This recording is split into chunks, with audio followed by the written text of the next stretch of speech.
This family is absolutely insane. In their eyes, anyone who isn't family isn't even human. They're just livestock. Taking out a whole special forces team is like slaughtering a few cows or sheep to them. Every year, during their ritual sacrifice, they offer up a child for the tribe's man-eating monster to enjoy. They even dug out an entire mine shaft just to hold the kids they used as sacrifices. Picking up where last season left off, Officer Agawa finally finds a mine where they're holding the children. But when he sneaks inside, he discovers the kids are gone, moved somewhere else. The next thing he knows, a scythe comes swinging at him from behind. That terrifying man-eating monster has arrived. Luckily, Agawa is quick enough to dodge the fatal blow, and he immediately pulls out his gun. The monster tilts its head to avoid the bullet and lunges, ripping a chunk of flesh from his arm. Watching it swallow the piece with a look of pure satisfaction, Agawa is scared out of his mind. While struggling to get away, he's thrown back by the monster. Deciding to quit messing around, the man takes off running out of the mine. The man-eating monster was huge, and it was chasing him down fast. Agawa could only keep running, weaving, and dodging. It was a struggle, but he managed to escape outside, hiding behind a broken tree trunk. He quietly concealed himself under the thick leaves, but the wound on his arm kept bleeding. The man-eater seemed especially sensitive to the smell of blood, and it quickly found Agawa's hiding place. He quickly turned to avoid the attack. A daring idea flashed in his head, and he used his blood-soaked shirt as a trap. After the man-eater fell for the trick, Agawa lifted a large rock and slammed it down hard. Seeing it face down on the ground, he went to deliver another blow, but unexpectedly, the man-eater suddenly woke up, letting out a blood-curdling scream. Agawa felt a sudden wave of dizziness, lost his footing, and accidentally rolled down the hillside. He fell into the stream at the bottom of the ravine. Meanwhile, Keisuke, the head of the Goto family, called his younger brother, Yosuke, into a private room. He suspected Yosuke of leaking the location where they were keeping the children. If the family members hadn't discovered in time, the ritual sacrifice plan for tomorrow would have been left without a sacrifice. Even though Yosuke denied leaking the information, he really did want to free those kids. They were all living beings. Why did the Goto family keep treating them like animals? Keisuke stood silently for a few seconds, then angrily pushed his brother away. This was a centuries-old tradition of the family, and there was nothing he could do to change it. Keisuke stepped out of the room and unexpectedly received a phone call from his girlfriend, Samire. She told him that she was pregnant and arranged to meet Keisuke at their usual spot. Keisuke was immediately caught in a dilemma. Years ago, at his mother's sacrificial ceremony, she had rescued the young boy chosen as a sacrifice. To ensure the boy's safety, he had promised his grandmother, Goto Jin, that he would protect the family tradition forever. But now, the woman he loves is pregnant. Should he continue to be so blindly loyal? However, his grandmother's words were like a lock. Keisuke felt so suppressed that he couldn't breathe. Just then, a group of people stormed into the public square. A woman was thrown roughly in front of everyone. She had previously run away from the family for the man she loved, but she was quickly caught by the man with glasses. This man looked extremely arrogant, and you could tell he was a big shot. Keisuke stepped forward to greet him, but the man with glasses, Sadamu, acted like he didn't hear him, just doing whatever he wanted like a madman. Meanwhile, the criminal investigators in the district had previously received Agawa's report and identified a location where the children were being held. The police chief waved his hand, approving a support force for Agawa. However, what Officer Kanemaru was considering wasn't just that. He wanted to take down the entire Goto family. The director was in another location. Kanemaru called out to someone unexpectedly. The person who arrived was the village chief of Kyuj, who was also Keisuke's father, the head of the Goto family. This time, he came to confess all the crimes of the Goto family. Former police officer Kanu used to be stationed in Kyuj village. Initially, he had a very good relationship with the Goto family. His daughter, Samire, even had a romantic relationship with Keisuke of the Goto family. Until Kanu investigated the disappearances, he accidentally received a mysterious phone call. The caller was none other than the village chief of Kyuj. Through a secret investigation, he confirmed that the missing children had all been taken by the Goto family. The purpose was for a ritual sacrifice to be offered to a man-eating monster. Police officer Kanu immediately lost his mind and ran to confront the Goto family alone. The result was predictable. He was eliminated by the Goto family, and his body was disposed of. The village chief had always wanted to come forward, but was afraid of retaliation.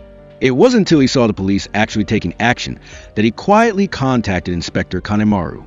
However, there was still something Kanemaru didn't understand. The village chief was also a member of the Goto family, so why would he betray his own family? The village chief laughed derisively. In reality, he had always been isolated within the family, and the village chief's wife was Goto Ai, the one who had rescued the boy from sacrifice many years ago during the ritual sacrifice. And now, the boy's sacrifice from the past had grown up, but his face had been ravaged and could never be restored. He truly couldn't understand it. Goto Ai, as the heir to the Goto family, why would she ruin the ritual by saving a stranger? Didn't she think about her 2 children? Goto Ai's eyes filled with despair as she slowly recounted the past like a nightmare. It turned out that Goto Ai wasn't Goto Jin's biological daughter, but livestock that the latter had arbitrarily selected from the sacrificial offerings. From now on, you'll be my daughter, Goto Ai. To maintain the family bloodline, Goto Jin even allowed the man-eating monster to mate with Goto Ai. Not long after, Goto Ai gave birth to a baby boy. Although her heart was full of unwillingness, she was suppressed by Goto Jin's authority and could only cry and say that she was happy. Goto Jin smiled in satisfaction and named the baby Keisuke, declaring on the spot that he would become the head of the Goto family. The village chief was just like his wife. The smile on his face was even uglier than crying because he also knew how his wife had become pregnant. Clearly, it wasn't the first time the Goto family had used this tactic. Just then, they received a report from their subordinates that they had arrived at the location where the children were being held. But the scene was empty, with only Agawa's gun left behind and a few puddles of blood. It seemed that the officer was in danger. But at that moment, Agawa woke up inside a cave. He had fallen into the river earlier and was rescued by Kamiyama, the grandson of a shaman. This man also hated the outdated customs of the Goto family, and the place where the 2 of them was actually the true location of the ritual sacrifice, surrounded by piles of gnawed white bones. He didn't want the Goto family to continue down this dark path, so he provided Agawa with some information. He knew where those children had been moved to.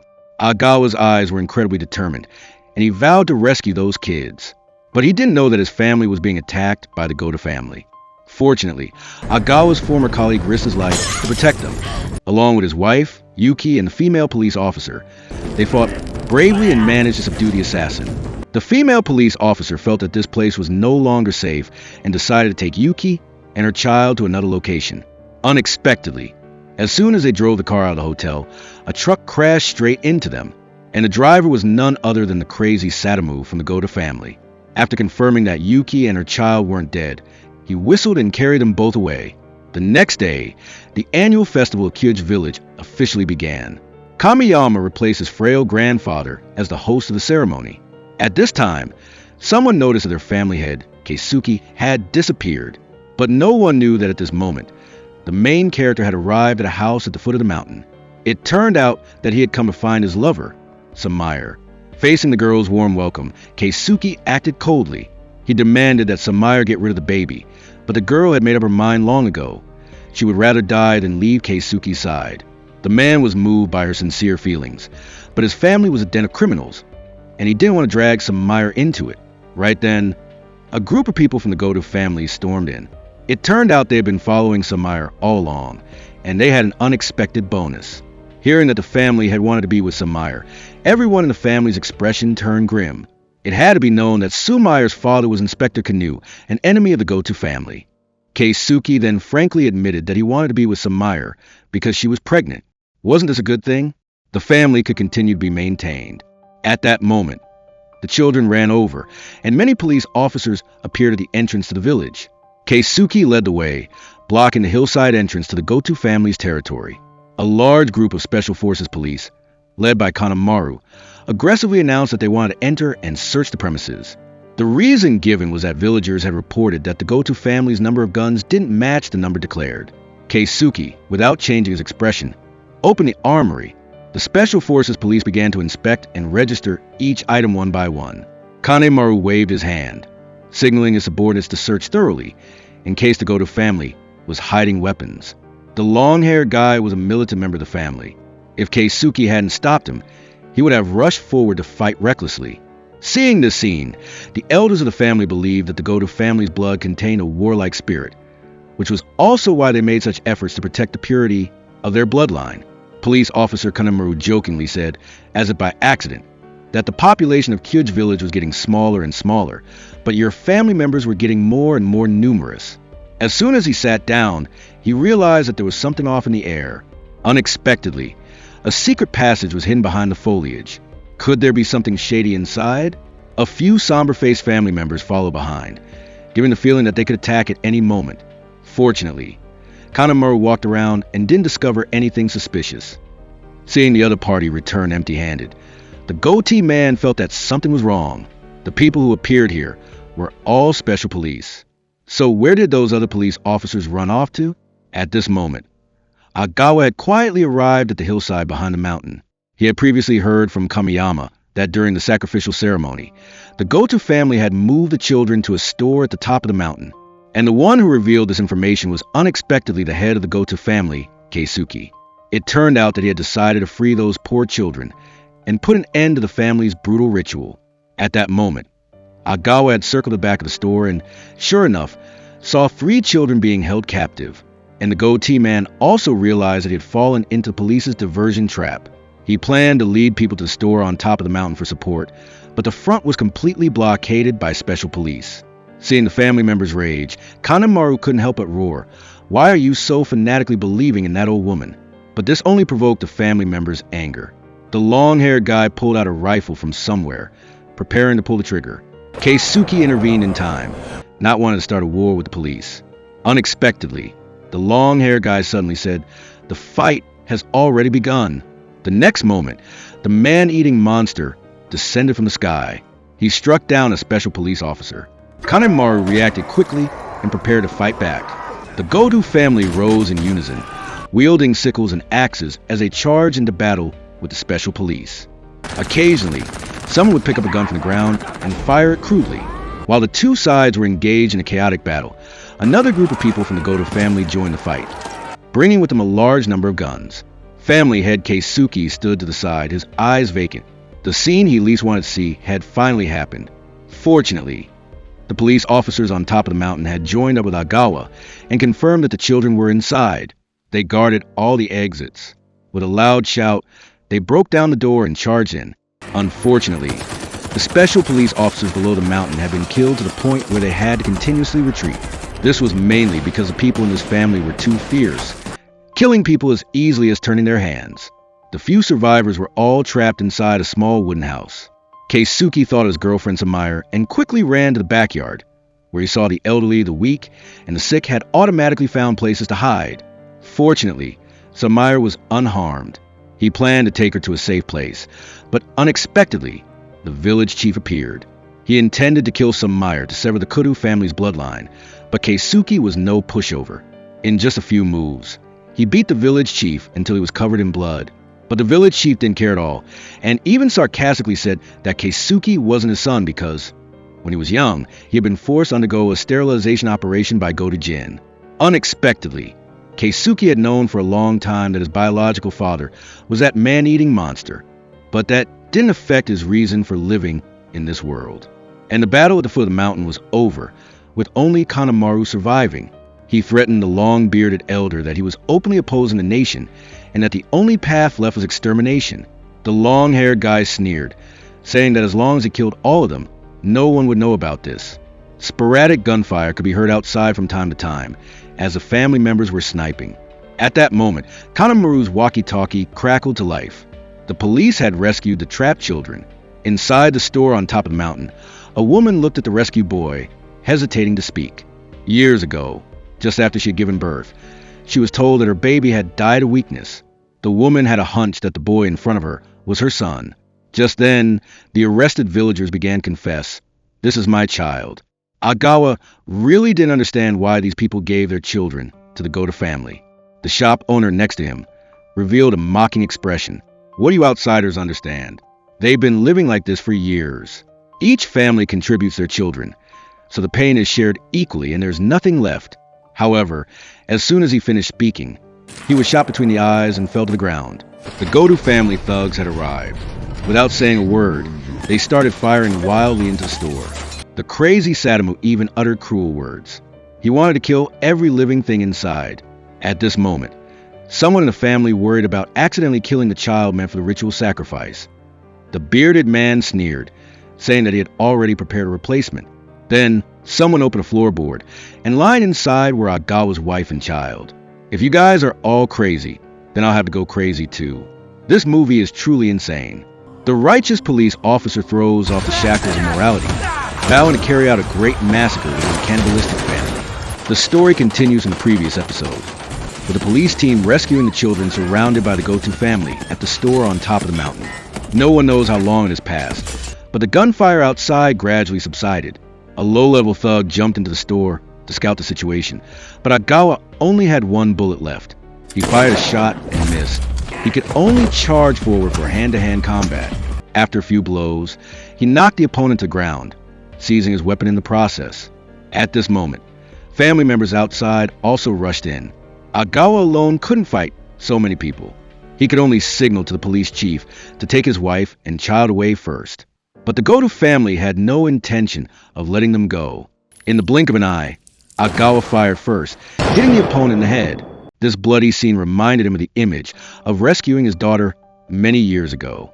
The pent-up emotions of so many years seemed to have found an outlet, especially after witnessing his colleagues, one by one, dying tragically at the hands of their family members. The beast within Agawa had finally broken free. At this moment, he no longer had any reservations. Each move aimed at the enemy's vital points. When it came to ingrained ruthlessness, Agawa was second to none in the Goto family. It should be known that he had been demoted to a local police officer in this small village because he was too violent. When Agawa came back to his senses, there were no enemies to be seen. He was about to sit down and catch his breath when a police car suddenly came crashing in. It turned out to be Sadamu, the crazy man of the Goto family, who had appeared. Agawa charged forward, unleashing a flurry of more than a dozen powerful punches. But Sadamu sat up as if he hadn't been fazed at all. Agawa was shocked. The two formidable opponents charged into a brawl again, but in the end, Agawa, with slightly superior skill, used a leg scissor takedown to lock Sadamu in place. After confirming that the opponent was no longer moving, he finally breathed a sigh of relief. But right at this moment, a family member dragged out the mother and child hostage. They wanted to use this method to force Agawa to surrender, and they didn't forget to remind Yosuke, who was in charge of sniping, to quickly take down the hateful Agawa. Although Yosuke was in the Goto family, he deeply resented the way the family members did things. He believed that each child had its own life and was not livestock, as the family members kept saying. In the end, Yosuke made a choice, which was to point his gun at his own family members, but without hitting their vital points. Sadamu, who had awakened at some point, cursed loudly and quickly fled into the mountain behind. Not long after that, the Goto family members were all taken down, and the police reinforcements arrived late. The police chief was also incredibly lucky, taking a direct shot but not dying. Agawa explained Yosuke's position to his colleagues, so he wasn't like the others in the family, and he was not put into a police car to be arrested. The children were finally rescued successfully. However, the battle situation at the old Goto family residence was not promising. All the special police officers who participated in the battle were tragically wiped out, shoved into a deep pit by the villagers, and burned to ashes. Everyone's expression was very indifferent, as if they were dealing with ordinary livestock. But when they saw the corpses of their own family members, they all showed pained expressions, completely transforming into different people. The long-haired man, who had the hottest-tempered personality, believed that all of this was caused by Agawa and ignored Keisuke's advice. Over the walkie-talkie, he threatened Agawa to come and surrender his life because his wife and child were in his hands. Agawa appeared calm on the outside, but his heart was in turmoil. He shoved Yosuke into the car, suppressing his anger and threatening Keisuke. If anything happened to his wife and child, he wouldn't see his younger brother Yosuke again. Agawa's voice was very calm, but every word was as firm as a nail hammered into wood. Then you can just wait and pick up your brother's corpse. Keisuke did not doubt that he would do what he said. The two of them had finished discussing the hostage exchange. After confirming the location of the exchange, Agawa ignored the police colleagues' objections and stepped on the gas, speeding down the mountain. Yosuke stood next to him, swallowing hard and unconsciously fastening his seatbelt. In reality, from the bottom of his heart, Keisuke really wanted to complete this hostage exchange. 1, he didn't want anything to happen to his younger brother, and 2, he didn't want to harm Agawa's wife and child. But the crazy man from the Goto family didn't think so. The insider who had revealed the location where the children were being held hadn't been found yet, and some people even directly pointed out that it was Keisuke who had done it. Keisuke's heart was uneasy. Even if he died, he couldn't admit it now. After all, the money-wielding faction within the family still held the upper hand. These people were used to acting lawlessly, and they didn't even respect him, the family head. What Keisuke didn't expect was that the head of the money-wielding faction, Iwao, was currently interrogating criminal investigator Kanemaru at the abandoned mine. It was Kanemaru who had led the special police to cause trouble. Iwao deliberately spared Kanemaru's life because he wanted to force him to reveal who had told him the location where the children were being held. However, Kanemaru answered off topic, saying that he was the man who should have inherited the Goto family. Iwao found a pocket watch in Kanemaru's pocket, inside which was a photo of the previous family head of the Goto family, Goto Kinji. It turned out that Kanemaru's true identity was Goto Jin's brother, meaning he was Goto Kinji's grandson. The Goto family was currently going down the wrong path, and it was all caused by his younger brother, Goto Jin. This involved a shocking secret, and was also related to that man-eating monster. But after hearing this, Iwao was worried that the secret would be revealed, so he killed Kanemaru on the spot to silence him. Then, he realized that he hadn't had time to interrogate him about the insider within the family. He quickly came up with a new plan, which was to have Keisuke kill Agawa's wife with his own hands. This would both clear him of suspicion and leave behind a child, which could also be used in exchange for Yosuke from Agawa. At this moment, Keisuke had no reason to refuse.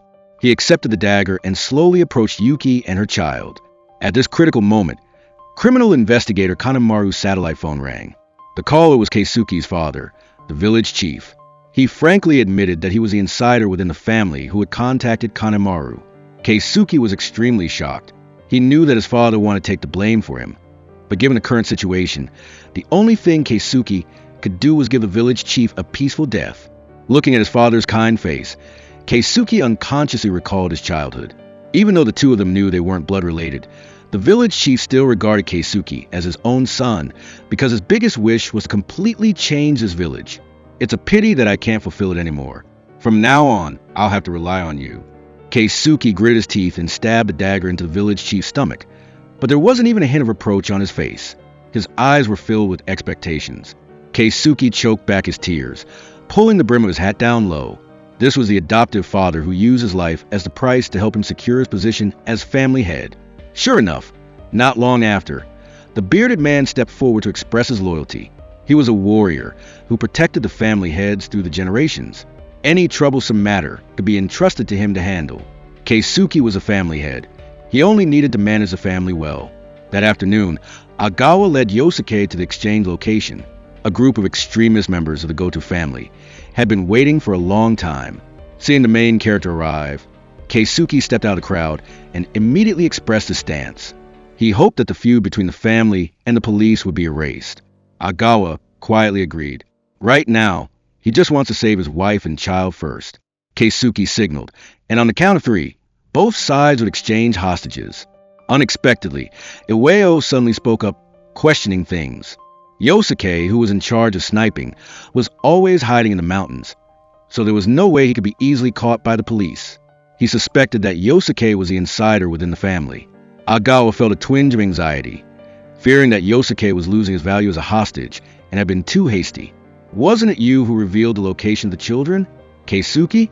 Iwao loyally defended his master, saying that the insider was a village chief and he had been killed by Keisuke. It was at this moment that Yosuke learned that his brother had personally killed their adoptive father. A glint of hatred flashed in his eyes. The extremists realized that they couldn't keep this kid around, so there was no need to exchange hostages anymore.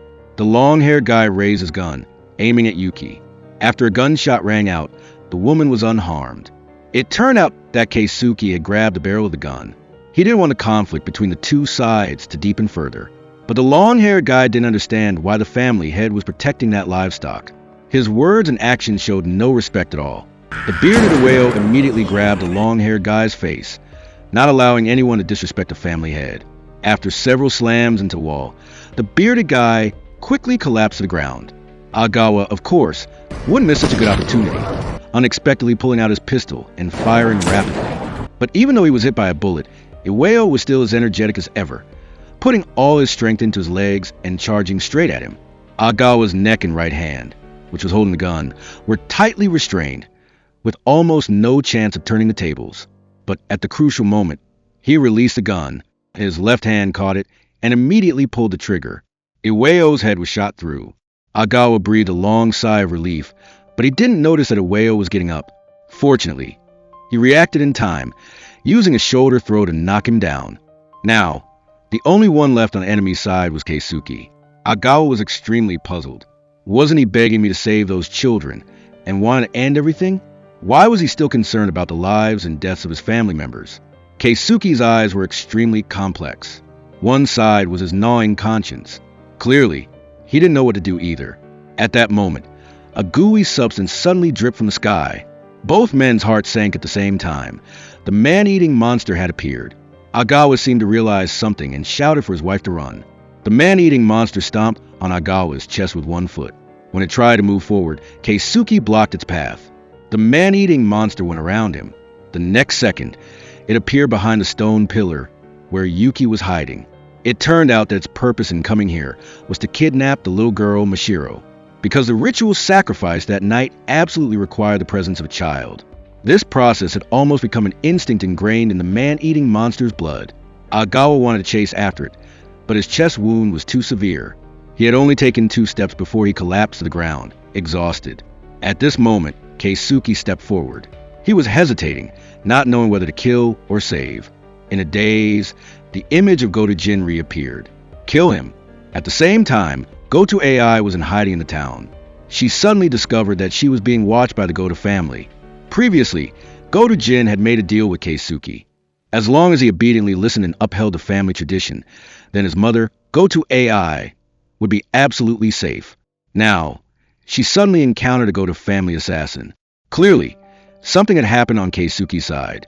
The reporter, having received a phone call for help, rushed to the scene immediately. Seeing the chaotic scene everywhere, he thought something had happened to Goto AI. Unexpectedly, she was hiding in a secret room, working together. They finally killed this member of the Goto family. Goto AI knew that she couldn't endure any longer, especially when a reporter spoke about what the Goto family had done. After shooting dead many special police officers, she decided to stop the ritual sacrifice at all costs. At this moment, the Goto family members arrived at the exchange location. There were several corpses lie around the scene, but Keisuke and his brother were nowhere to be seen. Just then, the crazy Sadamu suddenly appeared, stating that Yosuke was a traitor. He had helped the police shoot dead quite a few members of the tribe. And even more surprisingly, the bearded uncle was still alive. Looking at his mortal physique, it felt somewhat similar to the man-eating monster. As for Agawa and his wife, they had been arranged by Keisuke to stay at the home of Kamiyama, the ritual performer. No villager here dared to barge in, so it could be considered very safe. But his wife, Yuki, had a severe head injury and needed to be taken to the hospital immediately. And Yosuke knew that it was Keisuke who had told the police the location where the children were being held. The hatred in his heart had long since vanished like smoke. Keisuke once again acted like an older brother, asking Yosuke to take Yuki to town for treatment. He would take care of everything here. It seemed that the village chief's education was very successful, as he hadn't allowed his 2 adopted sons to be brainwashed by the family. On the contrary, they still retained their human goodness. At this moment, the morale within the town's police station could be described as extremely low. All the police officers were injured, and several colleagues had even bravely sacrificed their lives. And this attack on the police at the Goto residence had unsurprisingly alarmed the Ministry of Public Security. The minister had issued an order stating that he had requested the mobilization of the self-defense forces. Any force that dared to oppose the state apparatus would only end up vanishing like smoke. The former bureau chief immediately explained, "Not everyone in Kyuj village is a bad person.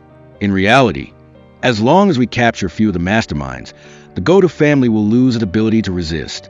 But the minister didn't listen at all, insisting on mobilizing the military to suppress them. At that moment, the injured police officer led Goto AI appeared. She was prepared to reveal everything she knew, just to save the 2 brothers, Keisuke and Yosuke.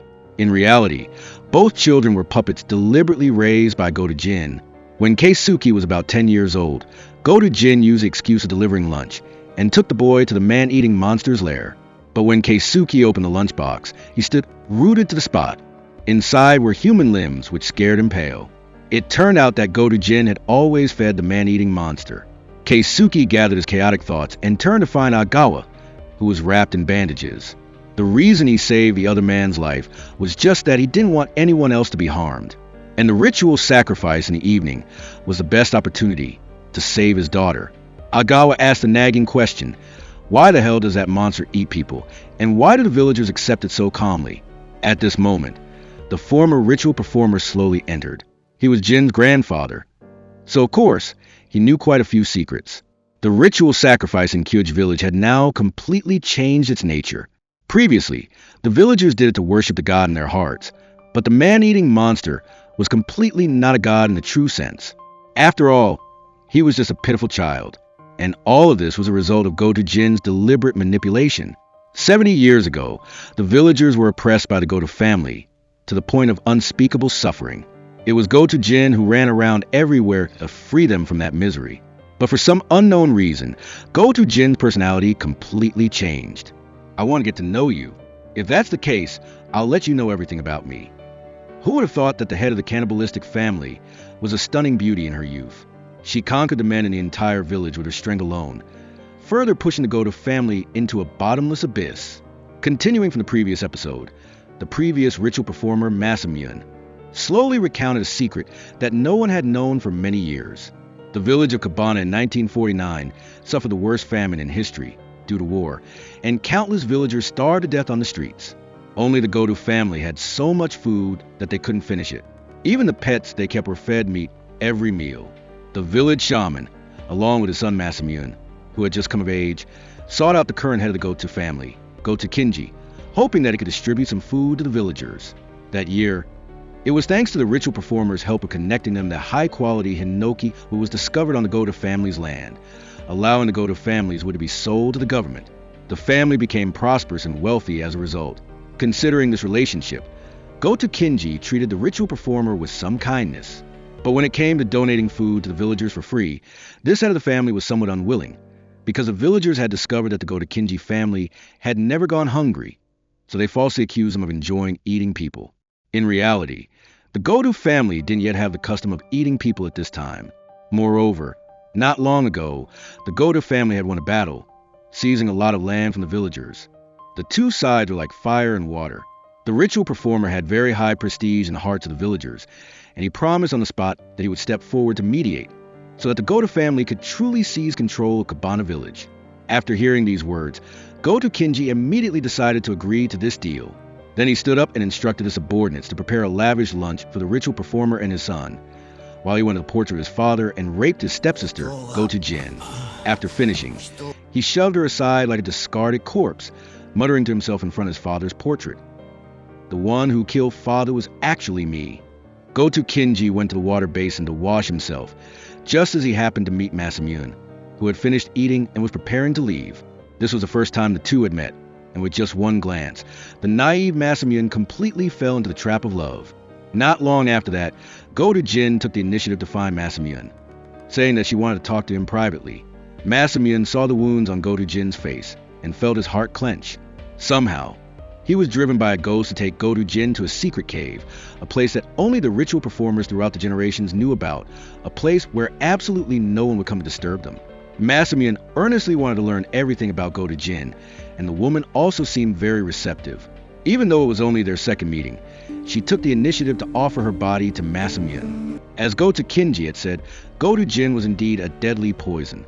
Although young, she was very knowledgeable about matters between men and women, perhaps due to inheriting the blood of her mother. Goto-jin relied on her beauty to conquer many men, and the villagers believed that she carried dirty blood within her. Normally, when they met, they would either curse at her or throw stones at her, and as a result, Goto-jin also hated this village. Masamune, however, had never experienced the world, and after a few dates, he was completely infatuated with Goto-jin. She said that her mother was a comfort to all the men in Kabana village, so she also didn't know who her father was, and had no blood relation to the Goto family.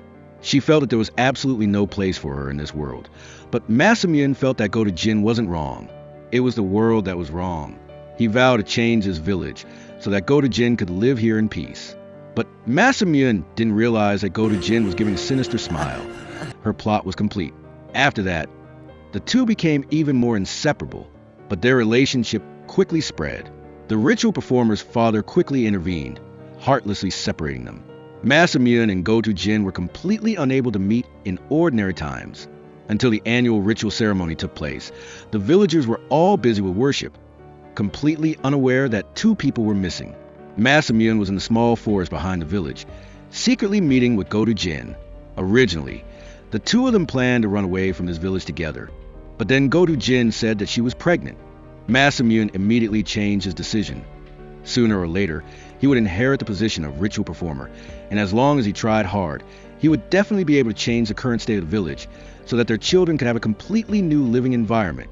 But what the two didn't know was that the ritual performer had discovered that his son Masamune had disappeared. Many people guessed that he had gone on a date with Goto Jin.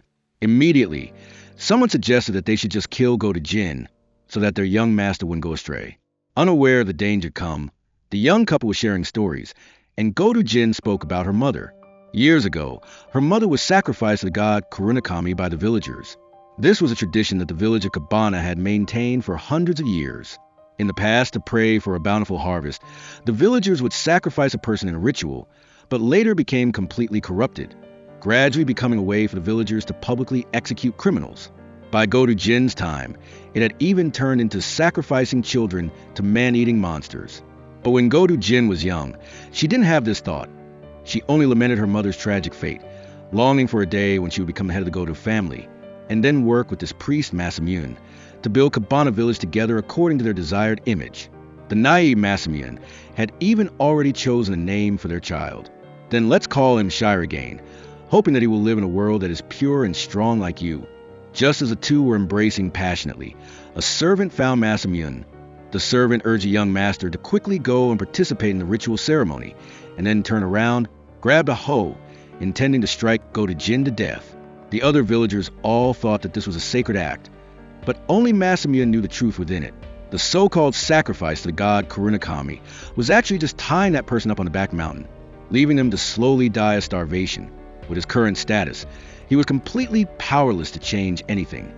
He could only watch helplessly as the villagers tied up the one he loved and took her to the mountain behind the village.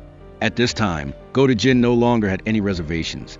She yelled and vowed that she would swallow everything in Kabana village. But Goto Jin could only be satisfied for a moment. In the end, she was still tied by the villagers to the large tree on the mountain behind the village. Just when Goto Jin thought that she was about to starve to death, a group of people dressed strangely walked toward her. Goto Jin remembered a legend and quickly spoke up to ask, "Are you the man-eating Kashihabe tribe?" Seeing that the other party didn't deny it, a horrifying smile appeared on her face. And when the old priest recalled this, he suddenly exclaimed with emotion, "The women in the Goto family now are all very pitiful." As if to confirm this statement, the girlfriend of the head of the Goto family, Samire, was enjoying the highest level of treatment from the family because she was pregnant. The girl Kuro, upon seeing the lavish and delicious dishes prepared for Samire, almost revealed her dissatisfaction on her face. Before that, she had secretly fled the village to the man she loved. But as a result, she was caught and brought back from afar by the madman Sadamu. Hate had long been sown in Kuro's heart. She hated all the bad habits of the Goto family, but couldn't express it. Until she saw Samire, the head of the family's girlfriend. She felt that the other person was just like her, with her freedom restricted by the Goto family. So, she borrowed the origins of the Teru Teru Boza doll to satirize the Goto family for always making women into sacrificial objects for men. Kuro was truly fed up with a life bound by the family.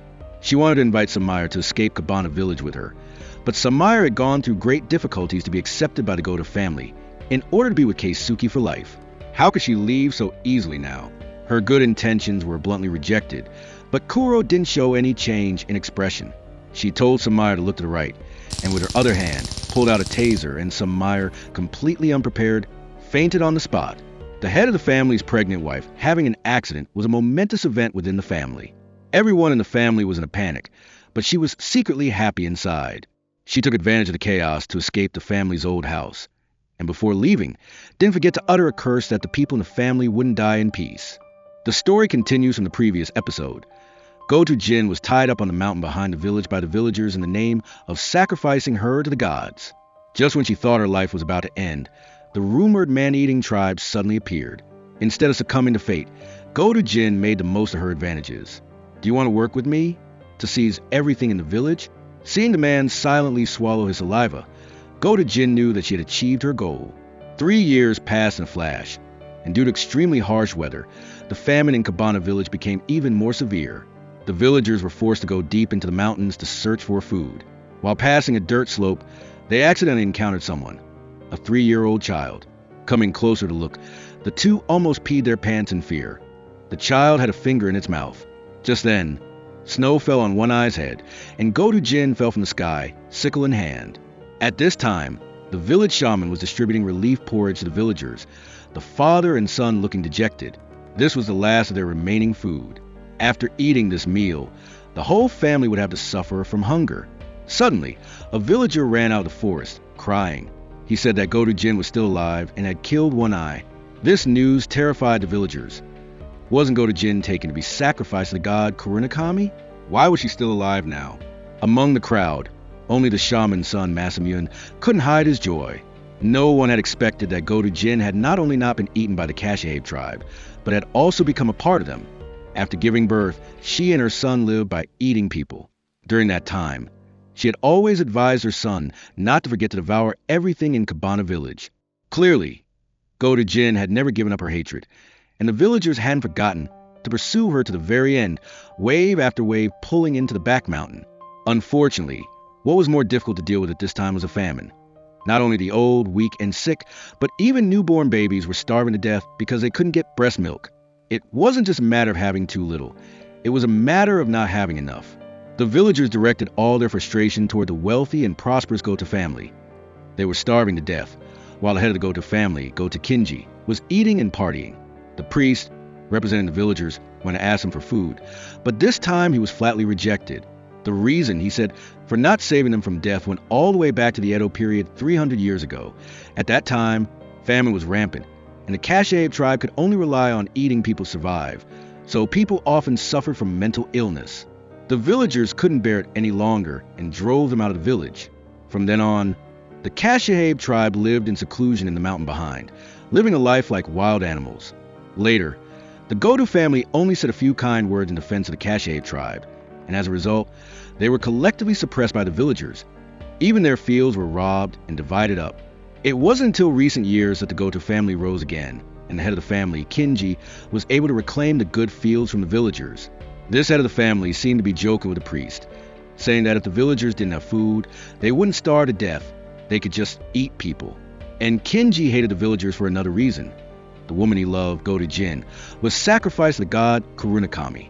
Over the years, he had always secretly sent people to search for her, which shows how great the appeal of the woman Goto Jin was. Also immersed in that was a young master of the priest's family, Masamune. Even though 3 years had passed, he still always missed Goto Jin.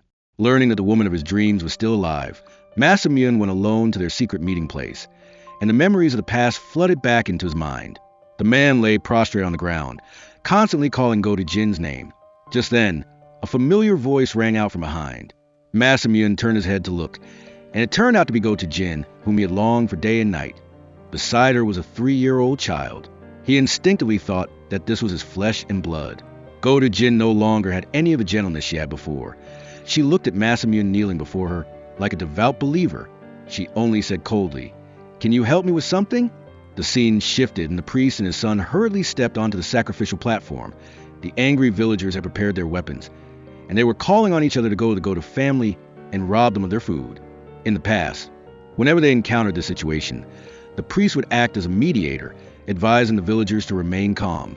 Before, Masamune had always stood silently by.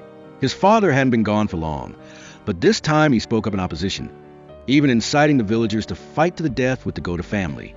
His words received the unanimous support of the people, and they immediately decided to let him become the new priest, leading the villagers to fight against the Goto family. To ensure that the action went smoothly, Masamune took Goto Kinji's younger sister hostage. Clearly, this was a planned coup, and the person pulling the strings from behind was Goto Jin.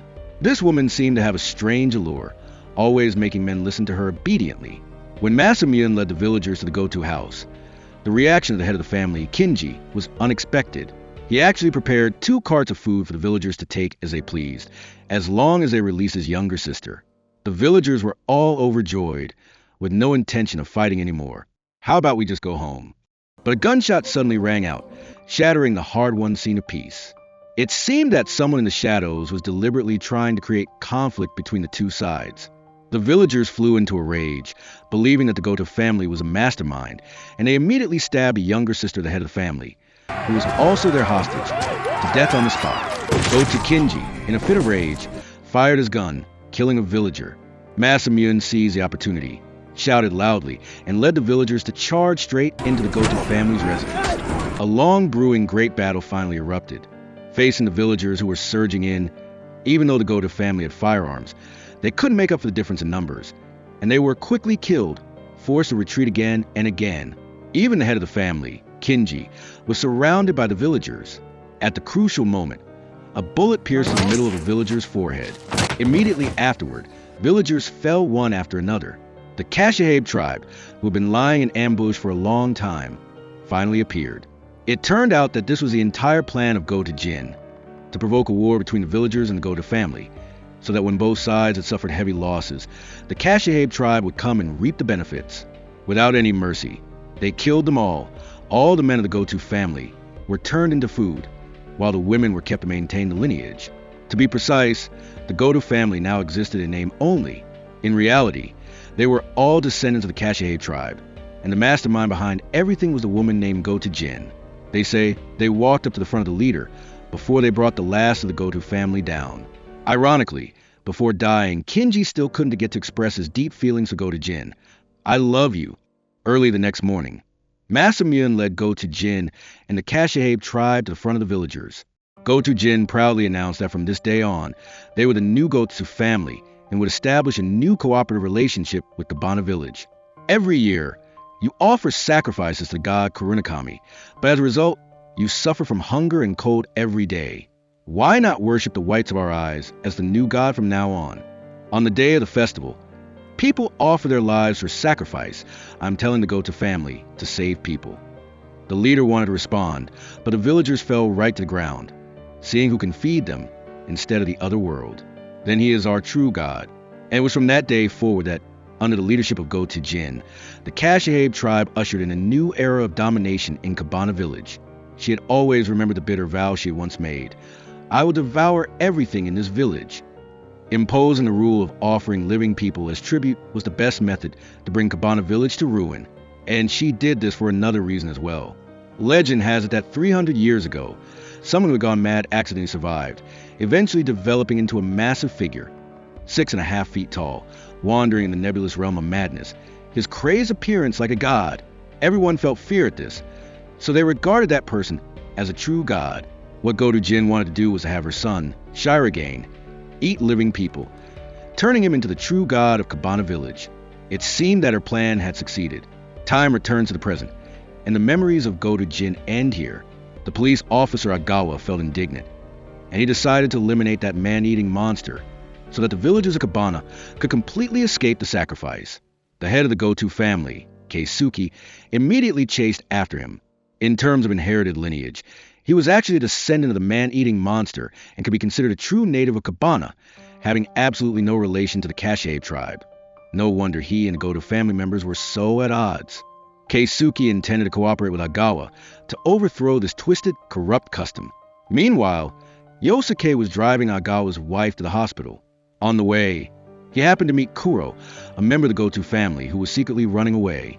In a sense, both of them were traitors to the family, so they agreed to escape this mountain village together.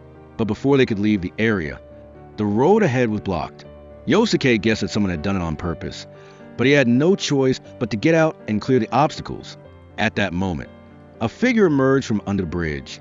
It was Sadamu, the madman of the Goto family. He had been deliberately watching here, just to see who was planning to escape the family. Poor Yosuke was quickly knocked to ground by it. At the same time, a large number of special police forces had gathered near Kabana village. They split into several groups and decided to exterminate the cannibals all at once, along with the core members of the Goto family. This time, it was clear that they were going to do it for real. If they encountered resistance, the special forces could open fire immediately without needing permission. A shootout between the police and the criminals was about to take place. Agawa and clan leader Keisuke joined forces, determined to eliminate the man-eating monster created by Goto Jin. Having received guidance from the old priest beforehand, the two men arrived at Shiragene's lair. This was the secret spot where the false priest and Goto Jin used to meet in secret, a place almost no one in the village knew existed. Agawa and Keisuke cautiously ventured forward to the darkness, unaware that deep within the cave, Mishiro had awakened from her coma. When the little girl saw the man-eating Shirogane monster approaching her, she wasn't afraid. Instead, she pulled a piece of candy from her pocket. It turned out the two had met before, back when Mishiro first arrived in Kabana village. One day, Mishiro had wandered off alone and stumbled upon the man-eating monster. She took out a piece of candy she had with her and offered it to him. Shirogane, in return, presented her with a finger as a gift. Though over half a year had passed, the monster still remembered the taste of the candy. Its eyes widened, as if trying to see another world within that single piece of candy. Just then, Agawa and Keisuke came running in, guns drawn. They saw Shirogane swallow the candy, and then slowly advance towards Mishiro. Without hesitation, Agawa opened fire, shooting him until he collapsed to the ground. As he prepared to fire another shot, Mishiro quickly ran out to shield him. She wouldn't allow her father to hurt her friend. Agawa had no choice but to let Keisuke take over. But just as Keisuke was about to pull the trigger, two hands suddenly emerged from the sand beneath his feet. Ever since childhood, Keisuke had been brainwashed by Goto Jin to worship Shirogane as a god. This indoctrination, year after year, had become a nightmare haunting him. Amidst Goto Jin's whispered instructions, Keisuke felt like he was drowning in a sea of blood and corpses. The ground was littered with the bodies of villagers, devoured by Shirogane. At the same time, Iwao, whom Agawa had shot through the head, suddenly jolted upright in his hospital bed. The blood of the Kashihabe, the man-eating clan, flowed through his veins. No wonder he possessed such incredible vitality. Instead of rejoicing in his survival, Iwao cursed clan leader Keisuke's betrayal. He had wholeheartedly devoted his loyalty to him, only to be repaid with this fate. Iwao's heart overflowed with rage and resentment. He vowed to make Keisuke, the betrayer of the clan, pay the price, no matter the cost. Today was the annual ritual of offering sacrifices to gods, and the ordinary villagers were singing and dancing in the town square. This was their unique way of celebrating. However, Iwao disregarded everything and barged into the celebration, knocking down the idol statues that symbolized a bountiful harvest. Looking around and not finding Keisuke, he ran straight to the priest's house. Escorted by members of the clan and his comrades, Iwao grabbed the new priest Jin. He had seen Jin whispering to Keisuke before and was certain he was hiding him. Just then, several young villagers ran over, roaring at Iwao to stop his recklessness. After all, in the eyes of the ordinary villagers, the priest was a spokesperson for the gods, holding an extremely revered position. But Iwao didn't pay them any mind, forcing Jin to reveal Keisuke's location or he'd snap his neck. The frail, old priest finally relented, offering to lead Iwao to Keisuke. Keisuke, meanwhile, remained trapped in the illusion created by Goto Jin, unable to break free. Suddenly, Agawa's angry roar echoed in his ears. Only then did he realize that everything he was seeing was an illusion. To snap himself back to reality, Keisuke repeatedly slammed the butt of his rifle against his own head, but Goto Jin's figure wouldn't disappear. Finally, he decided to face the fear within his heart. Along with a gunshot, Goto's Shirogane fell into a pool of blood. It was at this moment that Iwao led a large group of clan members into the cave. Seeing their beloved god killed, Iwao's mind went blank. The others angrily surrounded Keisuke, who, having prepared himself for death, sat down and braced himself to receive it. But unexpectedly, the severely injured Shirogane suddenly stood up, repeating one phrase over and over: "Keep living." He used his own body to shield Keisuke behind him, as if he had realized something, that the person facing him was his own son.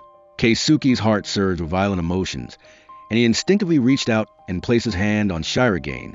In that moment, the two finally revealed their father-son relationship publicly, in front of everyone. Standing to the side, Agawa felt a tremor in his heart. He recalled the moment his little Mishiro was born, the feeling of kinship and blood ties etched deep in his bones, something that could never be erased. Shirogane gently stroked Keisuke's face, letting out an extremely unwilling roar. He remembered when he was 3 years old, his mother, Goto Jin, promised him amidst the freezing snow, "Mother will create a world suitable for you to survive in." But he never imagined that his mother would turn him into a monster. On the large bridge at the entrance to Kabana village, the madman Sadamu was brutally beating Yosuke. His purpose for waiting there was to see who the family's deserters were, but instead, he ended up waiting for the second young master of the main house. Sadamu angrily drew his dagger, preparing to deal with Yosuke on the spot. Kuro, hiding in the car, couldn't bear it any longer. She quietly grabbed a screwdriver from the toolbox. Immediately after, she ran in front of Sadamu. She lied, claiming that Yosuke had kidnapped her, repeatedly crying out in fear. As Yosuke tried to explain, Kuro kicked him to the ground. But Sadamu wasn't so easily fooled, warning Kuro to stay away. Kuro's eyes filled with resentment as she said that she shouldn't have resisted so strongly when Sadamu assaulted her before. With that, Kuro put on the facade of someone submitting to whatever he wanted. This time, Sadamu finally revealed his true nature as a man. As he licked his lips and slowly approached, the screwdriver in Kuro's hand plunged into Sadamu's thigh. But unexpectedly, Sadamu didn't show any pain. With one hand, he shoved her hard, sending her crashing to the ground. It turned out that he had suffered from congenital analgesia since childhood, making him unable to feel pain. Sadamu angrily stepped forward, intent on using force. But the next moment, his entire body began to tremble violently.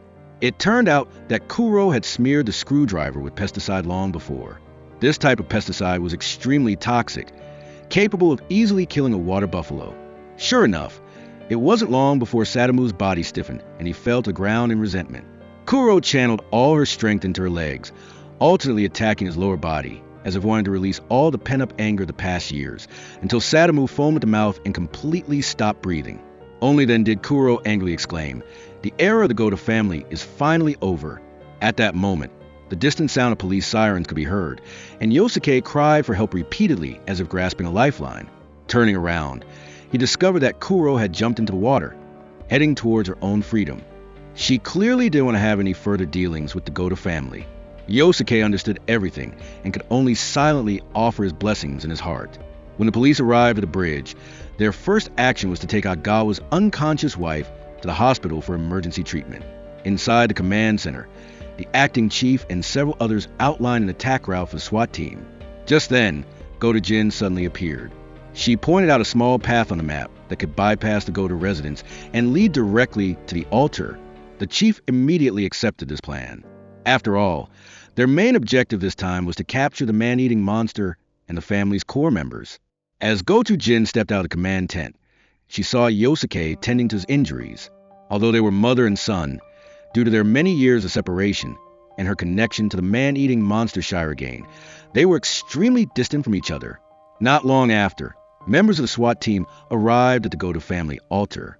But to everyone's confusion, the surroundings were pitch black with no one in sight. Could it be that the Goto family's sacrificial ritual hadn't begun yet? With a sense of righteousness, the SWAT team went to the plaza where the altar was located. Here, besides a silver-haired old woman, no other family members were present. The kind-hearted team leader advised the old woman to leave quickly, but she claimed to be hard of hearing and slowly waited until everyone approached before reluctantly turning around. The sharp-eyed team leader spotted the bomb strapped to the old woman's body, but it was too late. A massive explosion engulfed the entire plaza, wiping out the advanced SWAT team. This once again demonstrated the cold-blooded cruelty of the Goto family. The scene shifted to an ordinary family in Kabana village. Takeru, a villager who once had a happy family, was forced on the day his child was born to treat the baby as a tribute, sacrificing it to the man-eating monster Shirogane.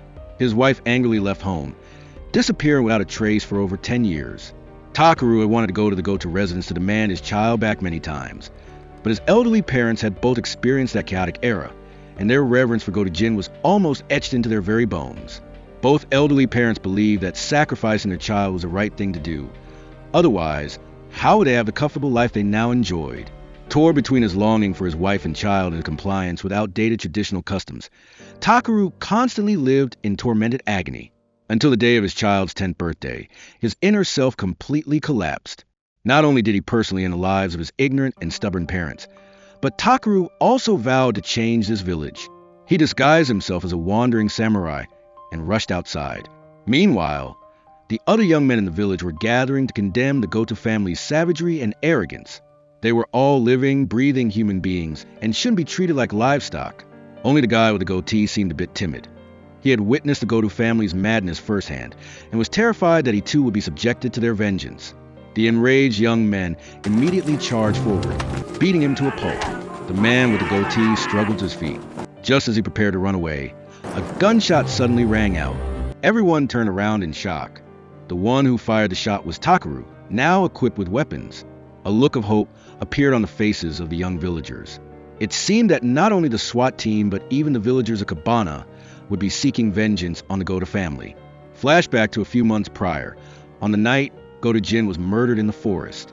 At this point, the real murderer was revealed to be none other than all the people of Kyuj village. They took turns chasing after the woman. After cornering her, one by one they stepped forward and stabbed her in the stomach with weapons.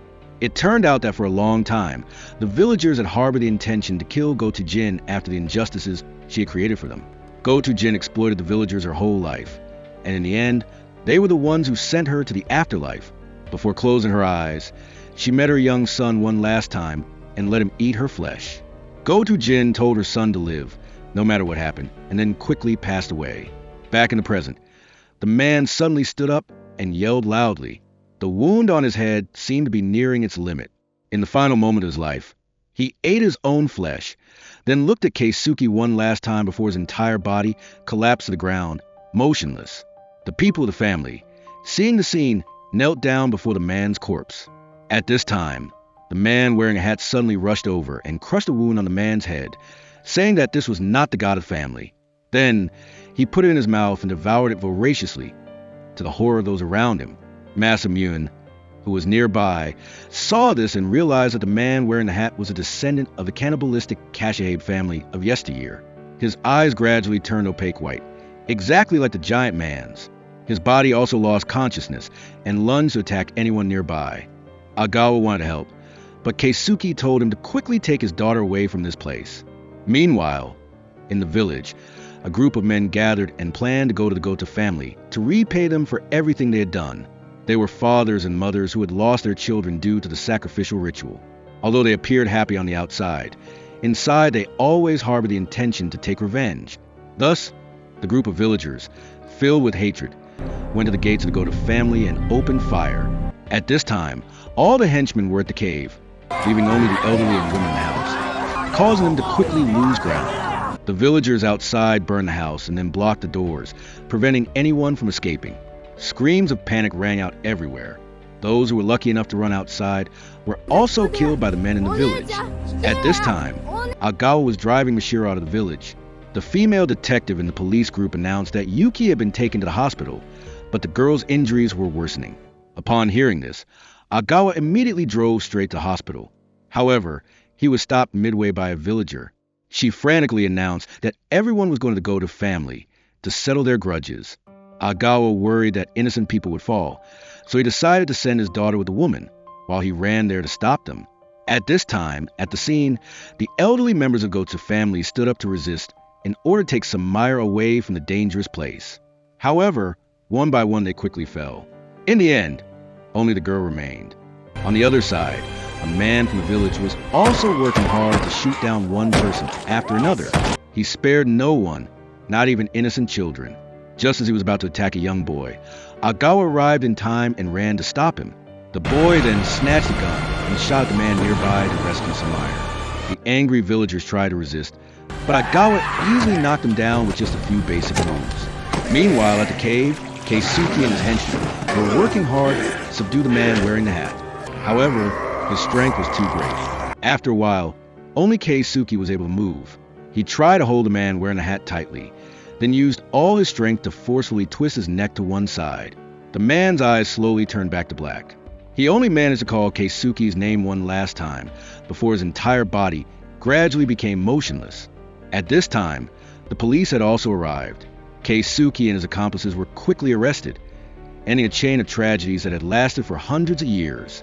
At the police base, Yosuke met Goto AI, the mother that the two brothers had lost contact with years ago. His face couldn't hide his happiness. As for Samaya, she had luckily survived. She met Keisuke and hugged him, crying uncontrollably. Meanwhile, Agawa had also rushed his daughter to the hospital. Upon learning that Yuki was out of danger, he breathed a sigh of relief and collapsed to the ground. sleeping as if he had unloaded all the burdens on his shoulders.